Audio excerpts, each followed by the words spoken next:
Welcome to the Astronomer sponsor talk, improving the Airflow user experience. I'm Rye Walker, and I'll be joined today by Viraj, who's our head of field engineering, and Maxime, who's the creator of Airflow and a valued advisor to Astronomer. So real quick, I just want to give a quick overview of Astronomer in case you don't know too much about our company. We're focused on helping organizations adopt Airflow. We have two products. Both are powered by what we call the Astronomer platform. Astronomer Enterprise is a commercial offering that's installed in your Kubernetes cluster, and Astronomer Cloud is a fully managed SaaS service. So our team of 40 is spread out and remote first, but we do have a few cities that we target as development hubs. Enough about us. Today we're going to talk about the Airflow user experience. We've divided it into 7 sections. I'm going to talk about deploy, run, and monitor, the blue sections. But before that, Viraj is going to start us out by talking through security and governance first, so we don't put you to sleep at the end, but also author, build, and test. So Maxime's mic will be on throughout the talk, and he'll provide some nuggets throughout, and he'll join us for the Q&A as well. But for now, I'll pass it over to Viraj to get us started. Awesome. Thanks, Ryan. Excited to be here, everyone. As Ryan was saying, we wanted to do the most exciting stuff to start off. So we're talking about security and governance. What I thought I'd want to start at is just kind of talk about some of the things available in Airflow today. So Airflow has support for LDAP. Some of the Airflow operators have support for Kerberos. You can have Fernet key encryption. As of Airflow 1.10.10, you can hook up with tools like HashiCorp Vault or AWS SSM as a secrets backend. I'm seeing more and more commits around CVE mitigations, around making Airflow, quote unquote, more enterprise ready. And there's RBAC, which I know was in development for a while, and now it's really exciting to see how this has been used through the community. Max, I'd be really curious to get your thoughts here around, there's some very enterprisey type stuff here with LDAP and Kerberos. And that seems to be there since the early days of the project. So I'm kind of curious to hear, why do you think it was kind of there from the start? Right. So this part has been really challenging, I think, for the committers to manage too, because different people use different authentication mechanism, and we inherit some of these features from underlying frameworks. Right now, we use Flask App Builder, we use Flask Admin, Flask Login before, and it was always challenging to get all these things to work and to get people started, and be successful with things like LDAP and Kerberos too. Different companies have different levels of requirements there, so it's great to get help in that area in some ways. Sometimes to get someone who can set it up for you when you want a quick start too. Yeah, for sure. I think that leads really nicely into some of the stuff that our platform does. So we try to be as true to the open source as possible. So what we've done is we've used a Fab app builder for a security manager that lets an enterprise connect to Astronomer, and then Astronomer handles delegating the roles down in Airflow. So kind of exactly what Max was saying around, a lot of times enterprises have different needs and different things. We kind of have this piece in the middle that translates the two between what they're using and what happens in Airflow. And when we think about, the future of security and governance in Airflow and where we want this to go, data lineage, I think, is a huge one. We're collaborating with Bokeh over at ING to help make data lineage more of a first-class citizen in Airflow and figure out ways to serve those use cases better. Audit logs is another big thing we've talked about. I think it goes hand in hand with data lineage, as you need to figure out who's doing what on your deployment of Airflow. We have a few ways we're going to tie our platform into this, but also need to figure out how it's going to work with open source Airflow on its own. And then lastly, as Max was saying, is every company is so different, and there's so many different needs on the security side of things that we think that Airflow should play a little nicer with some of the other external auth providers, Auth0, Okta, Ping. I feel like there's a new one popping up every week, and we want as many companies to be able to adopt Airflow as possible. So it needs to be able to play nicely with all these great security tools. Yeah, one more thing on this topic too that we've seen. So it's nice to be able to kind of defer as an open source community to another project. So I know the security manager is an abstraction people have been using to integrate with other systems. But that leaves a lot of work to do to organizations to kind of do their own implementation, connect to their LDAP or to their own RBAC internal systems in some cases. So it's been it's been a challenge for the community to manage the diversity of needs there. Yeah, for sure. Jumping to the next section here, getting to stuff that's a little more fun, DAG authoring. So in the current state of things, there's the classic, I'm a Python developer and I like writing code in my text editor, and Airflow plays very nicely with that. Astronomer has a CLI tool that helps make that experience a little nicer in terms of working with different teams. But almost more importantly than that, there's some cool community projects that we're really excited about, and we think they really give a lot of indication around what the community is asking for and where Airflow might be going in the future. So, to kind of get things started on here, as a developer, this is something I feel very, very comfortable doing. I'll do a git pull and I'll open up my code in my text editor of choice. And now I can just start writing my DAG away and, start being productive. On Astronomer, we've really built our CLI tool around that use case. So what you can do with Astronomer is do a git pull and do a start command, and that wraps up some Docker stuff under the hood and gives you a nice containerized developer environment on your machine. And this sort of workflow is comfortable for somebody with my skill set. I've been working with Python and Docker for a little bit, but what we're really seeing a lot is that different skill sets in an organization and in the community want to use Airflow and DAGs in some capacity. It's not just Python developers. There's data analysts, data scientists, and other people that are a little closer to the business side sometimes. So one project that I think is really interesting is DAG Factory. It was made by the folks over at Devoted Health, and we think this is really cool because it helps lower the barrier to entry to writing DAGs, and especially getting some of the more templated workflows out into production. So, what's nice about here is you can define a DAG with YAML. You can just kind of template this out. DAG Factory does the magic where you can just parse the YAML, and that YAML will get parsed. I want to talk a little bit. Oh, sorry. I'll let you finish this slide. Yeah.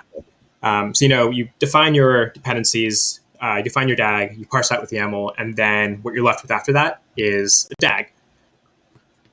And just kind of really decreasing the barrier to entry to people using Airflow. So I wanted to say, since the beginning, so the idea with the DSL too is the DSL is really some sort of API with the atomic building block of building a DAG. But I've always wanted, I've seen a lot of use cases for building higher level abstractions on top of the DSL. One pattern that we've seen is the YAML kind of statically defined type of abstractions. And on the other side is the more kind of higher level APIs that are more programmatic and in Python. They have pros and cons. Generally, like I like the more programmatic approaches. That's what seems more natural to me. But there's different abstractions. Sometimes you can have a UI, a plugin that will generate something more static that can then be transformed into a more dynamic DAG. I gave a talk in the past that's called Advanced Data Engineering Patterns for Apache Airflow that touches on some of these ideas of what kind of abstractions can you create using the DSL. And sometimes there are a lot more kind of subject specific or subject matter specific things like A/B testing frameworks, data quality frameworks. So there's all sorts of things that have been created at places that use Airflow, and I would love to see more people sharing these higher level abstraction as open source, as reference implementations. I think they're really interesting, and it's probably the right way to kind of automate more data engineering patterns, in organization, across organizations. Yeah, I think that I'm really excited for those things to be shared as well, especially as Airflow matures. And just like we have a slurry of hooks and operators out there, maybe there can be some other abstractions around common DAG use cases. Another one that I've kind of seen that I like, I haven't gotten a chance to play with this one as much, but the Airflow DAG Creation Manager plugin made by the folks at Latte Bank. And this one kind of fulfills a need that I feel like I'm asked for so often, where, hey, I'm an analyst and I just want to author a DAG in the UI. And this is a nice little Airflow plugin you can use that'll kind of serve those use cases. And once again, let more people within an organization use Airflow, which I think really speaks to some of the needs that these DAG authoring projects are going to, is how do we get Airflow to be used by more people and decrease the barrier to entry around getting that first DAG up, wherever that DAG might come from. So when we think about the future of DAG authoring, some trends really jump out. The other thing that we didn't talk about so far is just DAGs from notebooks. If I'm a data scientist and I'm used to working in Jupyter notebooks, how can I take that logic and run it in a DAG? And what's the translation layer between the two of those? This idea of scheduling DAGs that are maybe a little simpler, like SQL queries or something from the UI, and then generating from standard templates with some sort of DAG generator to help get people started with maybe 80% of a use case. And then, from there, as Max was saying, they can use it as a reference implementation to finish off the last 20% that's custom to things that are specific to their organization. One thought on this too, when you think about what is the real workload of a data engineer, what should data engineers be doing in 2020? Maybe it's not creating DAG from scratch. Maybe it's creating frameworks and higher level abstractions that do create DAGs. And I think it's a fantastic idea. I think people have been doing it. It comes so naturally with Airflow because it's all programmatic. So people have been doing it. I've seen a lot of amazing use cases while talking to teams and going around places and people explaining what they're doing. I haven't seen a lot of people sharing these constructs in the open. So again, a call to action, people, we should create a space, maybe a channel on Slack where people can talk about the higher level constructs they've built on top of Airflow. Yeah, I think that would be great, especially just a place for everyone to collaborate on that. That leads nicely into the next section, where once I've authored my DAG, what is the build step? As what we've seen in the community a lot of times and talking to some of our customers around what they were doing, we see a lot of git sync type functionality built in. Sometimes this gets a little hairy with adding dependencies. Not too long ago, there's the community released an official Docker image that I think helps with some of the dissimilarities between how different people build Airflow and what the right foundation to build on is. And then here at Astronomer, we're really Docker centric, and we take the stance of building everything into a Docker image and using that as the core of the build step as well as the developer experience. So as far as what that looks like, this quick little GIF here. I have my project directory, and then I add my operators, my Python packages, whatever I need, and then I run that dev start command again, and that'll package all that into a Docker image and let me run that on my machine. That makes it easy to develop DAGs, develop plugins, and so on.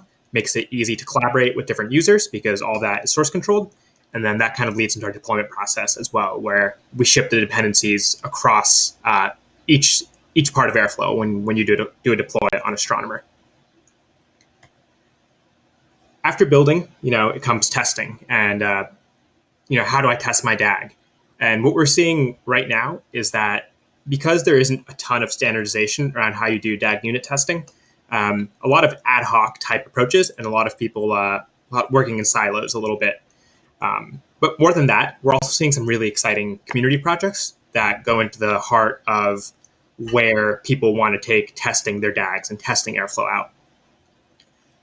So one in particular I'm really kind of jazzed about, this was made by one of our partners, Raybeam, is the data confidence plugin for Airflow. And this kind of helps answer the age-old question that every analyst or engineer faces is hey, is my data ready? And what I really love about this plugin is that it's built directly into the Airflow UI, and it gives the user a pretty clean experience through it all.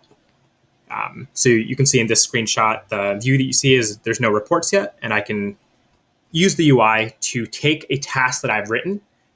It could be a data quality task somewhere in my DAG, or it could be I could jump to the next slide. Oh, there we go. It could be a data quality task somewhere in my DAG that I can schedule as a report and have that report run as purely a data quality report. The other thing I love about this is that it's native to the UI. You can build it into your Airflow implementation, but it also piggybacks a lot off of the existing Airflow functionality. Next slide, Ryan.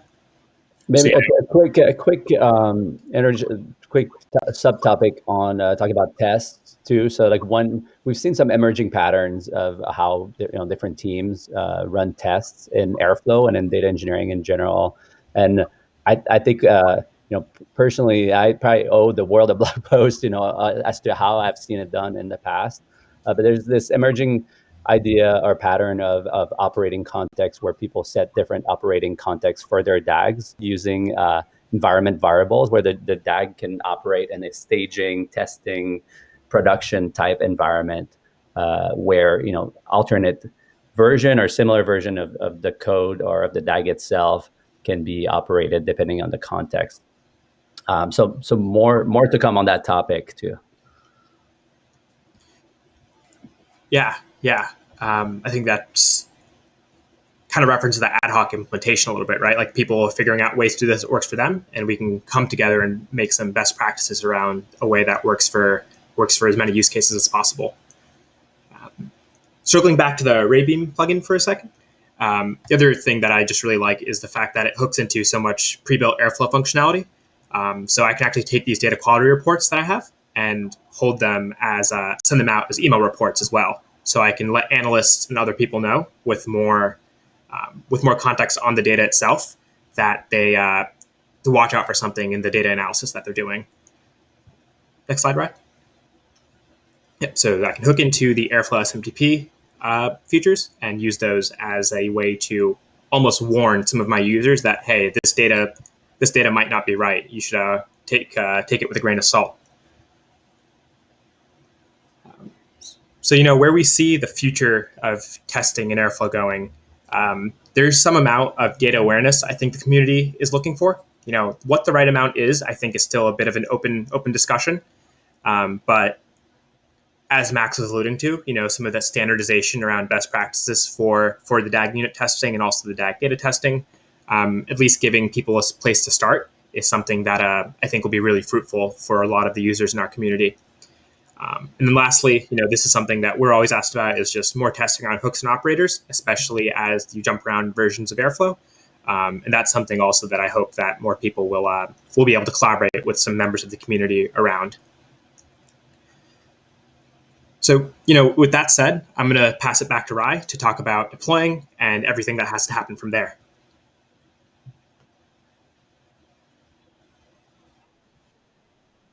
That was great. Next, let's talk about deploying a production Airflow cluster. Most Airflow deployments are deployed carefully and manually. They're treated as pets, not cattle.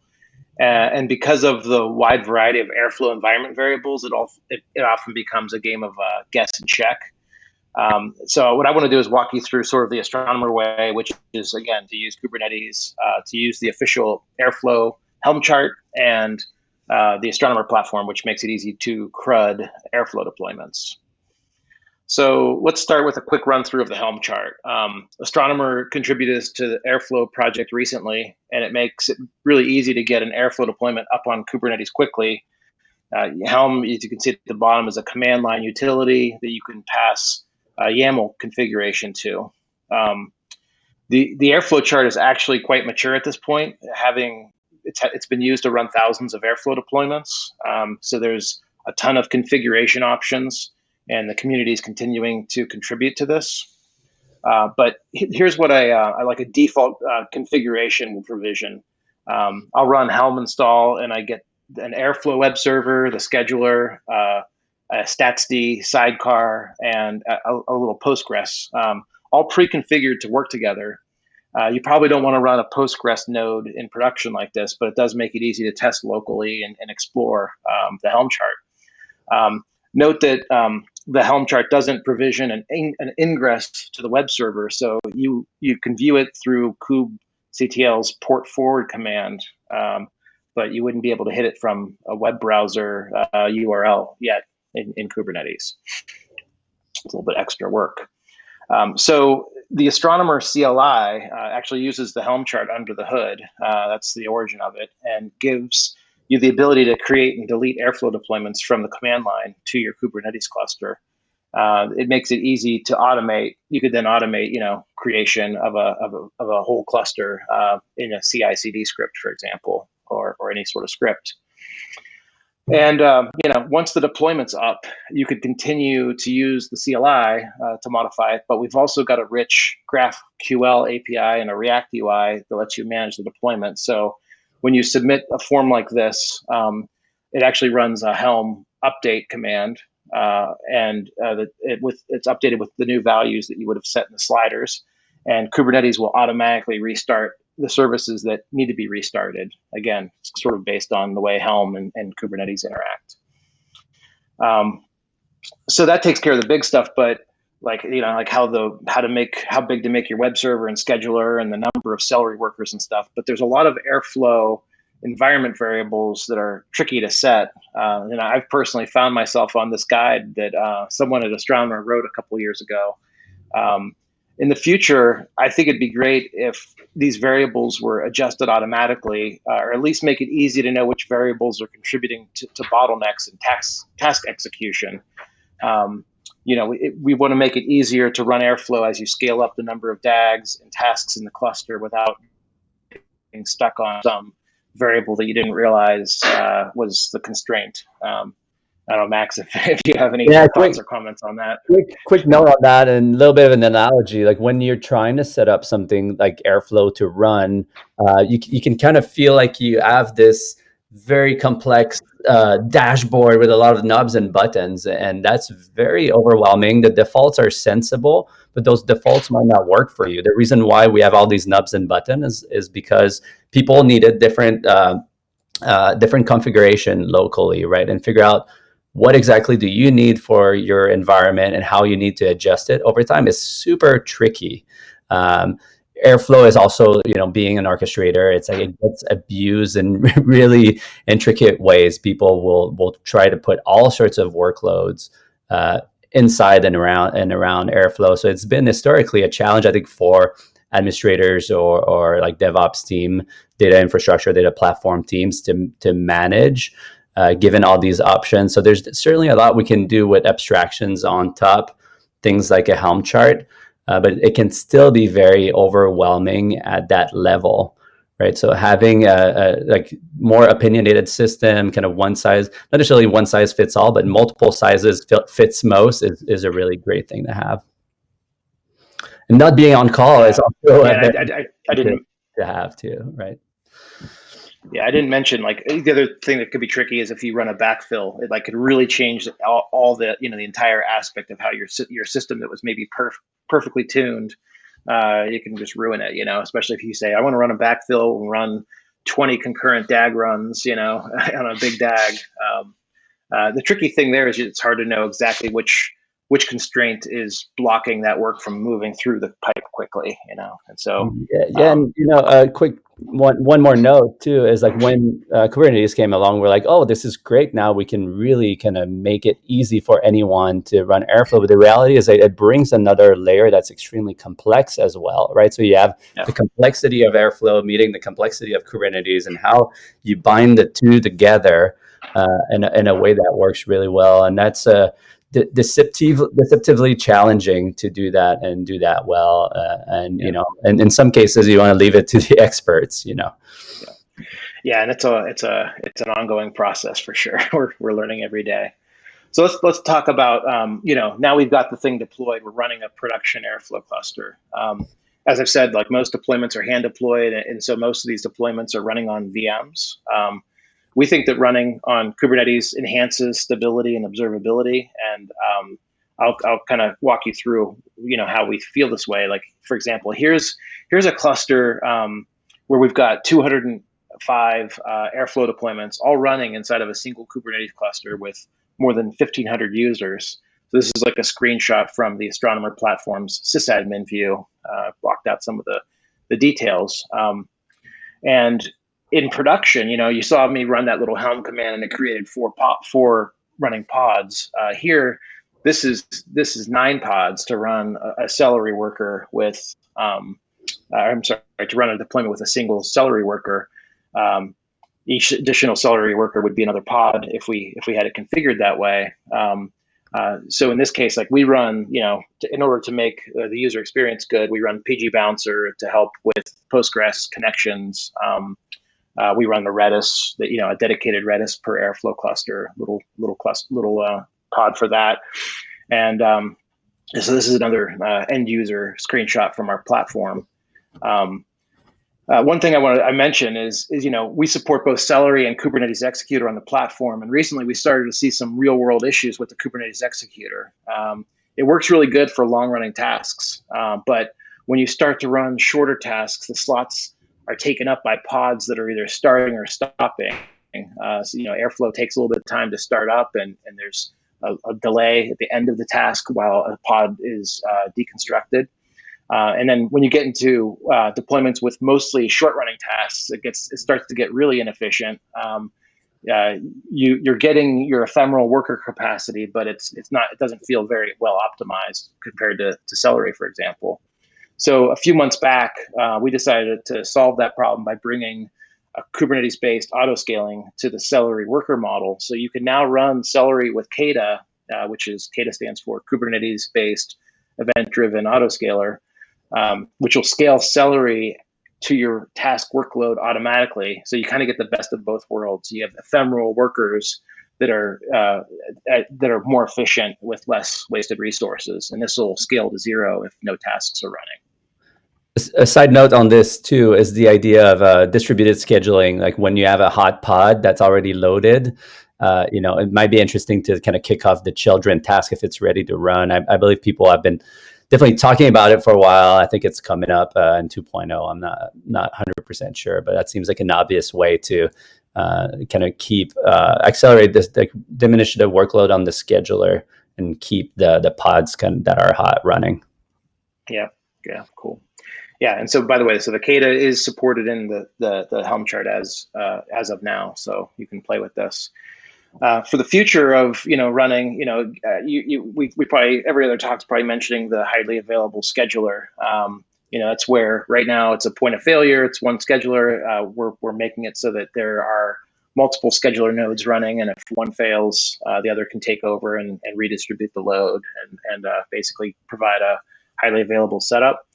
But we also just implemented, I don't even know if you know about this one, Max, we just implemented a feature where after a task ends, it'll automatically set downstream task instances to scheduled, which kind of speeds up, or I should say reduces the gap between the scheduler doesn't have to touch it to promote it to the next stage. It's already pre-approved to be ready to be scheduled because its parent task was completed. That's exactly what I was talking about just now too. Yeah, right. This idea of like, hey, you have a pod that's hot, that's ready, that has just finished a task. Well, maybe I can just run my children task and not have to send that back to the scheduler and the orchestration engine, the Kubernetes itself. Yep. So this is all coming together right now. I believe this commit, I don't know if this commits in or not, but it's substantially done. I think we might be testing it right now. But this will go into the open source Airflow soon if it hasn't already. All right, cool. So last section here, we're going to talk about monitoring. Airflow has great built-in dashboards and metrics. So here's a screenshot in case you haven't seen it of task duration over time. You can see here that one of our tasks has been taking around 40 minutes. Recently, it just jumped up to 50 minutes. So maybe that's something we want to take a look at.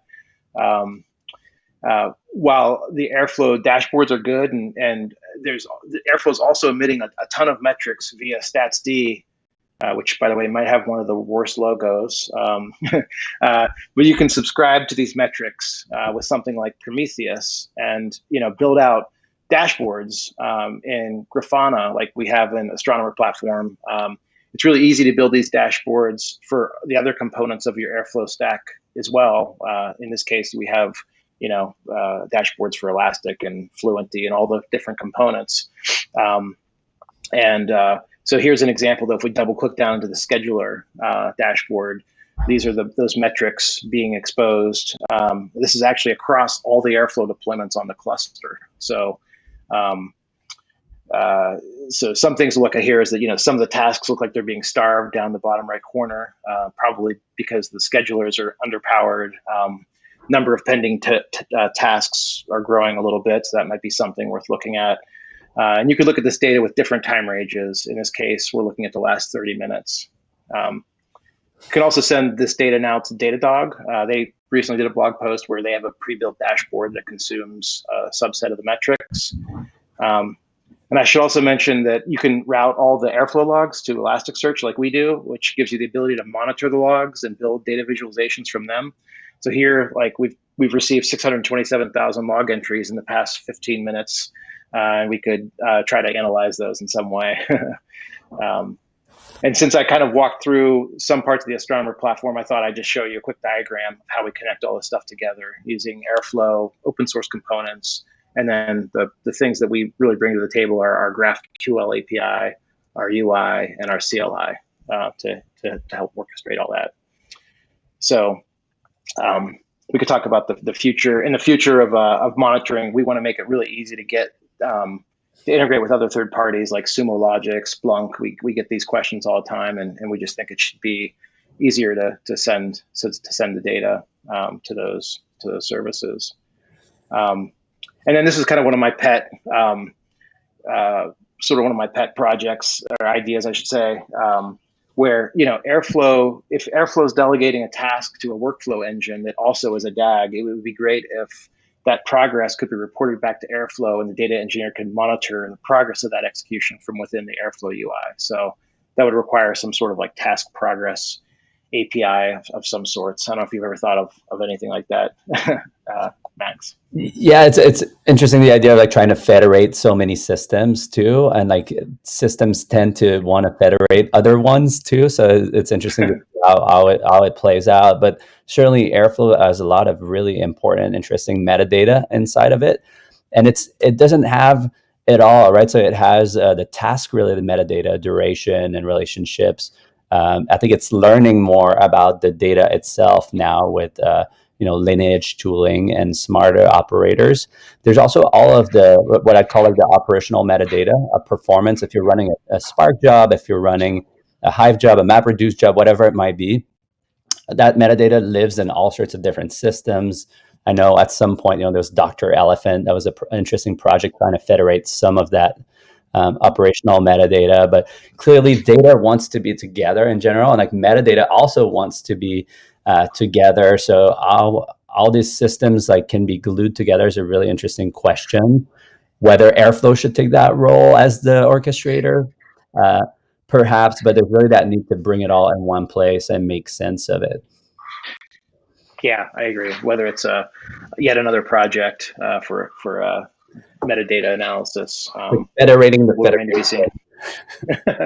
Yeah, it's turtles all the way down, right? Yeah. Well, cool. Well, that's all we have as far as formal presentation. I thought the Q&A here could be interesting, so we left a little extra time. So appreciate you for listening, and let's open it up to Q&A. One quick thought, talking about like operating Airflow at scale, right, is looking at all the layers. It gets so complicated. So you look at first your data platform in general, and that's complex. All the systems that we're trying to orchestrate is complex. Airflow itself, by design as a distributed system with different layers, is complex. Now, looking at something like Kubernetes, extremely complex to help solve a lot of these problems in a good way. And there's an abstraction on top, Helm, or alternatives to Helm. There's Docker in the mix. It gets so complicated, and managing these systems. So working at places like Lyft, Airbnb, Facebook, just looking at what it takes to orchestrate is like really challenging. The kind of team that you have to put together to just simply set up these systems, keep them upgraded, updated, patched, and up to date and running is extremely challenging. So depending on the level of autonomy that you need and the size of your team and what you want your team to focus on, it really makes sense to bring, it may make a lot of sense to bring in partners, and people that really know how to run these systems well at scale, and to kind of centralize that in one place so that the real expert of something like airflow and orchestrating airflow can all work together for the benefit of others. I agree.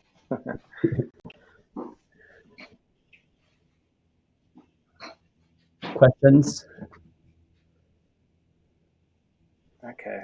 All right, it's question time, and so I'll read out the questions and the speakers will answer them. So our first one is, does KEDA work on all cloud platforms, AWS, Google Cloud Platform, Azure, etc.?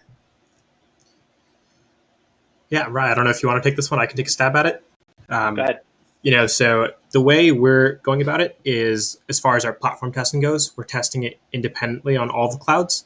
So as of right now, I want to say the answer is yes, but I'm going to caveat that by saying it's not a GA feature just yet, so I can't say it with full confidence. But in the end state, as far as I know, it's going to be completely cloud agnostic and piggyback entirely off of what you get with Kubernetes.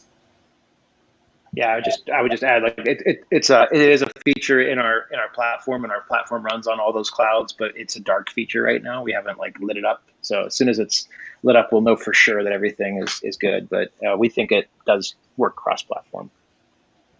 Cool. All right, another KEDA question. Is predictive scaling the end game for KEDA? And also, how does the KEDA autoscaler determine the formula for task density per pod? Yeah, so you actually give it that formula, so it's very flexible. You basically just give it a whatever algorithm you decide, and it'll abide by that. So kind of leaves it up to the user to decide how to decide when scaling should happen up and down. So you saw in my one slide the formula that we chose, but that's hackable and changeable if you think of a better way. Okay.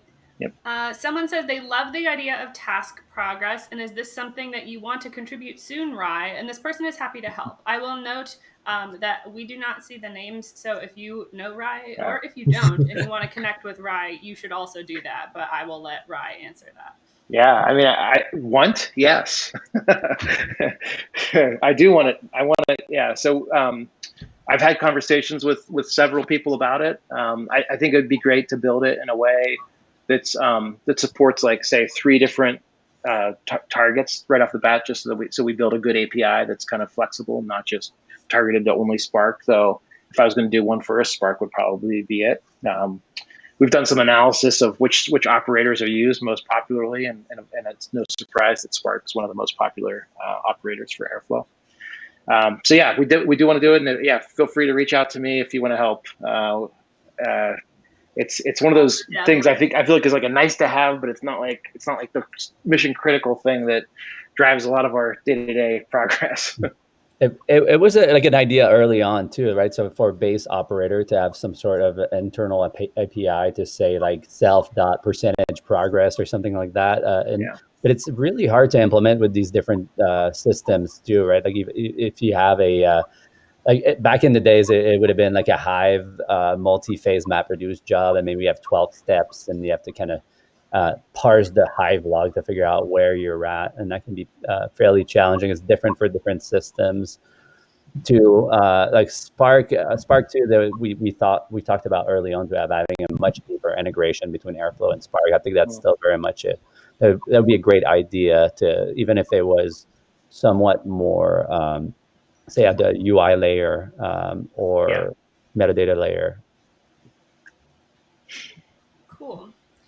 All right. What would be your thoughts about the user experience in regard to having DAGs using Kubernetes operator and maintaining the Dockerized tasks code and Docker file within the same Git repo where you have your DAGs, but like not under the DAGs folder, versus keeping those Dockerized tasks in their own repo? Yeah, I'll let you take that one, Viraj. Yeah, I think as far as most of the people that we've worked with, they've taken the latter approach, just keeping those tasks in separate repos, and then storing them in ECR or forget Google's registry's name, but wherever it makes the most sense for your organization. That's what we've seen so far, and just based on that, I tend to think there are benefits to doing it that way. Just kind of keeping your keeping your job logic separate than your DAG logic, or separating those two. That seems like a cleaner solution to me. I don't know if I can't think of any good reason off the top of my head to do it the first way, but there definitely could be a reason that works best for you. I don't know, Max, if you have any thoughts on that. Yeah, so as an operator, I mean, both ideas are interesting, have pros and cons. I'm on the camp of like separating DAG logic from container logic or orchestration system logic. One major problem with that is if you're the operator of Airflow, you're the data platform team, the data infrastructure team. Now you have all these containerized jobs that may use different version of Airflow, where you kind of lose control over your containers because they're coupled with the code. And at some point it starts really competing. Early on, I worked in an idea of like kind of serializing DAGs into PEX files. So that was like pre-Kubernetes and early Docker. And then you'd have a PEX file, which is like a Python archive of some way that would contain Airflow itself and the DAG itself, and that you could kind of ship around and execute around. And that idea is certainly like interesting for some use cases, but then it's hard to operate centrally. So that's the main downside. And then people would be a lot more on their own in terms of like operating their own Airflow clusters. So if you wanted to have a very decentralized kind of management, you could probably do it that way, of like each Airflow DAG is a Docker that the person who baked it owns, right? And then they're responsible for running their own scheduler or their own for operating that container. Yeah, I could see that. If you think about how web development has gone, there's this giant build step now. When you're trying to deploy even a single page app, like it's running all this extra stuff. So I could see a world where having the source code for these tasks, especially if you have a lot of them and they're just being orchestrated by Airflow, that there could be a build step that would go through each of those tasks, build the containers, ship them where they need to go, and that way you can kind of keep everything in one spot. So that actually sounds. I'm kind of a mono repo fan, kind of in general. So that's the mono repo or not. Let's have that debate. All right, I have another question directed towards Viraj, and it's: when in the future will the Airflow UI support SQL scheduling and DAG creation from notebooks? That's a great question. I wish I could give a great answer to that great question. I might have an answer. So like I'm giving a talk at the Airflow Summit later today. So that's 9 p.m. PST, depending on, you're going to have to do some math to figure out at what time that is, but it will be online, talking about Apache Superset for data engineers and more advanced patterns. There's a way in Superset within the SQL IDE that we offer where you can write SQL, parameterize it, add your own kind of Jinja context and templates. You can where you can schedule your DAGs and get Airflow to kind of pick up the SQL definition and schedule information. It's very customizable. So if you want to learn more about that, though, you will have to run Superset to get to that feature. I think there's been also a history of plugins. I know at Airbnb we had something called, I forgot what it was called, but it was AutoDAG or something like that, where you could kind of paste your SQL and save it, and Airflow would pick it up and run it too. So it's not too hard to do that.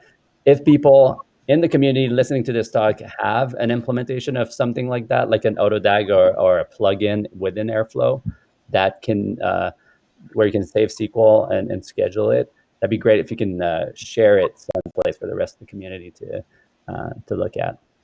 Max, what's your talk called? It is called Advanced Apache Superset for Data Engineers. And then we'll talk about how Superset can integrate with Airflow and how you can get it to do things like creating charts dynamically. So you could have an Airflow job that might deliver also a dashboard or a chart. Cool.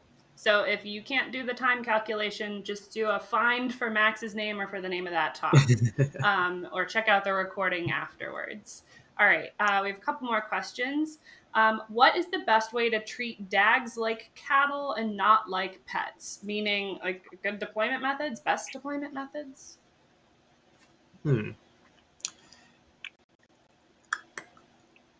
Well, I would say, like one thought that comes to my brain right off the top is we've built like some dynamic DAGs where we read, let's say, from a database record and it generates DAGs. So one Python file will generate DAGs. So I definitely think if you have a lot of DAGs that are very similar, you want to do kind of what Max was talking about earlier, program something higher up, and don't have 100 copies of the same DAG. That sounds like the pet idea. I don't know if anyone has anything else to add to that. I think you hit the nail on the head there. I think that's one of those things that is so specific to your use case. Like I feel like if you're taking data from a bunch of Salesforce tables and pushing it into Redshift, those kind of patterns would probably be a little easier to do that for. But, if you're doing something a little hairier where maybe the source schemas aren't as consistent, you might have to rethink your approach. Yeah, I'm thinking whether the question is oriented more towards authors of DAGs or people who are kind of the operator of the platform that runs the DAG too. From that perspective, I think like having a clear set of best practices and maybe little tools that kind of forces these patterns, and having a lot of CI/CD that can review the new DAGs too is key, right? So that when people open a pull request, altering a DAG or adding a new one, you can make sure that it parses, that it's not too big, that the naming convention are respected. Right. So I think that a trick that people have done in the past is to add a method to the DAG class called validate, right? So you create your lift DAG class. That's the class that people should use at lift, right? And you had some sort of validate method in that is called in the constructor, where you can that you can call within CD or CI or CD, and then unvalidate DAG before they hit production. And if this person wants to clarify the question, if they wanted to ask it a different way, you absolutely can ask it in the Slack channel. This question is mostly a statement, but it's wonderful, and I want to read it, and also I want to give you a chance to respond, and I have something to say to it. So, Max, your last statement has just put the next step into perspective. I've never used Airflow before, and I'm going to install it this weekend. I've been impressed with the Airflow Summit. Thank you. Just by experiencing this summit, it's made this person want to take a new job opportunity where they use Airflow, and they'd love if there were some beginner talks for those who are just starting out. So is there any advice for someone who wants to get up to speed ASAP? So I actually have some, because this was me not that long ago. I will say that we do have some talks that are less advanced that are coming up. I know a little plug for my talk in particular is talking about some experience working with one of my colleagues who was a beginner with Airflow. Unfortunately, they're not able to give it with me, but they have given their blessing for me to deliver it without them. To check out your local meetup groups, because there are always talks there that are of varying degrees of difficulty. And so I would love also if our speakers have any advice for this beginner who's starting out. And also welcome. I know there's there's so much resources at this point where the project has been super high velocity for many years. So that means there's a lot of talks, there's a lot of content, there's a lot of blog posts. So much so that maybe there's too much information and then some dated information too. I know there is a repo somewhere that's awesome Apache Airflow. It's a pattern that people have been doing on GitHub to collect all of the resources around the project. So please go check that out and help curate it too, to kind of bump the relevant stuff on top, and the things that is fading out of relevance, at the bottom, or get curated out. That's one place. We can share the link in the notes too. Other thoughts? I would just add real quick that there's a Udemy course by Mark Lamberti. It's very low cost. I think it's 13 hours long. So that'd be like Saturday and Sunday. You could probably get the entire thing done. And I think you get a certificate for that as well. So yeah, check that out. Double tapping that. I've seen some of it, and it's really well put together. I would also encourage, as you are learning Airflow, to be brave about proposing talks about what you're learning, because chances are what you're learning at those beginner stages is very relevant to a lot of other people out there, and what you have to say, other people are going to want to hear. So even if the next Airflow Summit isn't coming anytime soon, do look into submitting to other conferences or to other meetups that are happening. And now in this world, you can just get on YouTube and put your video out, and share it on Slack, async, and distribute it for the win. Totally. I just mentioned real quick too, Airflow has a very big Slack community. If you're not on it already, I think there's 7,000 people now. It just grew a bunch recently. I wonder why. But yeah, you can generally, there's a million channels, and you can ask your question there, and you'll get good answers. Maybe not immediately, but in general, all those questions get answered. Yeah, it's the same community where folks are asking questions now.